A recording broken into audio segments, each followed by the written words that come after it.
just told them, I'm like a girl. And instead of being happy, you know what they did? They gave me relationship advice. Ah, what 14-year-old wants relationship advice from their parents? Yeah. You know what their pearl of wisdom was that day? Love means never having to say, I'm sorry. I wonder why they got divorced. Yeah. Madam Toastmaster, my fellow Toastmasters, and everyone who has ever had to say, I'm sorry. We are all going to mess up. Life is about messing up. That's what makes us human. But we can usually see our own lack of infallibility in the infallibility of others. It's not that we expect people to be perfect. We just expect them to clean up their mess. And trust me, I have had to clean up more messes than most of you. I started my career as a relationship janitor way back when I was in preschool. I was 5 years old, and our teacher set us on tricycles in the activities room and left us alone to play. You can see that this isn't going to end well. I decided it's winter. What better place to ride our tricycles than outside? So I gathered my classmates, led them down the hall, and stopped at the top of the stairs. The accident report states that I paused for a brief moment, looked behind me, yelled, "Let's go!" Threw my head back, my feet up in the air, and down it went. Over the landing, down the second set of stairs, and I came to rest under an oak tree. I turned around and looked back and realized I should have been more succinct in my directions to tell them one at a time, as 6 of my classmates were piled up at the door in various states of disarray. You'd be surprised how long parents hold a grudge when you send their 5-year-old to the emergency room. I'm sure I said I'm sorry that day, but what I didn't do is know how to be sorry. I didn't know how to clean up that mess. But what happens when what you do is so egregious that you can't clean up your mess? On July 9th, 1989, I woke up at the crack of noon. Went to pick up my best friend to go back to summer school. Not because I wanted to go to summer school, but because the school said, you really have to go to summer school. I had been at Sammy's house dozens of times that year.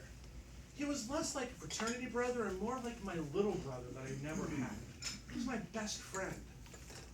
And as we walked out that day, his mom walked up to me, grabbed my hand and said, "Please, take care of my little boy." Of course, what can possibly go wrong? We drove back to school, and that night, the fog was so thick you could barely see your hands in front of your face. You could taste the moisture floating in the air. But Sammy had fireworks left over from the 4th of July, so we had to go to the trestle to light them off. And the trestle stood 275 feet across the Clarion River. The sounds reverberated throughout the valley. I'll never forget the sounds of that night. I remember Sammy skipping out to light off a firework. Woo! Bam! And back he'd go.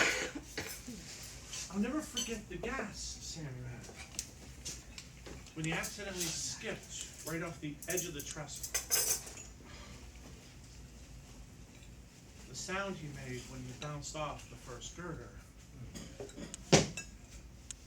Or the splash he made when he hit the water 275 feet below. Most of all, I'll never forget the sound Sammy made when his last breaths escaped his body as I held his head in my hands. 16 hours after I left Sammy's house, I was back, trying to ring the doorbell to tell his mom. The one thing she asked me to do, I failed to do. At the funeral, I was inconsolable, hyperventilating so badly I couldn't even be a pallbearer. And then his mom did something that I'll never forget. She walked up to me, grabbed my head, held it and said, "I forgive you."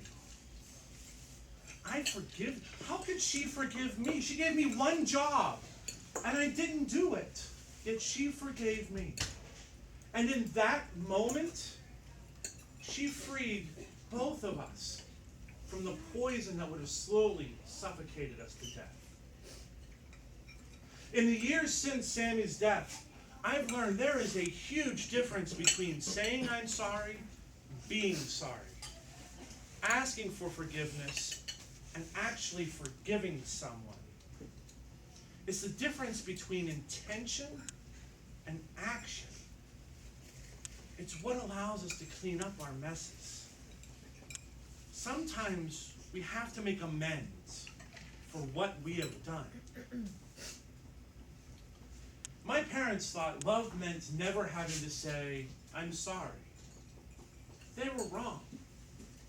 Love means caring enough about the relationship that you're not just willing to say, "I'm sorry," but to want someone to forgive you enough that you'll do something to repair that relationship, to be that relationship janitor, to clean up that mess. Because we're all going to make messes in life. The difference is, sometimes those grudges that are held from childhood never go away. Sometimes the memories of things that we do just never fade. It's been 27 years since I lost Sammy, and I never forget him. But I also never forget the kindness of his mother.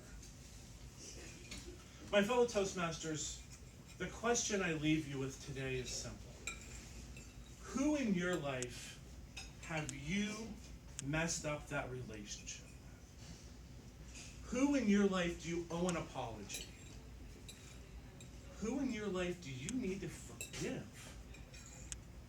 And what are you going to do to make amends, to cross that trestle between what you did and what you should have done?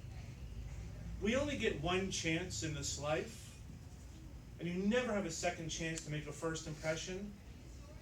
But if you do it right, you'll get a last chance to make a lasting impression. Just don't let it be a mess. Madam Toastmaster.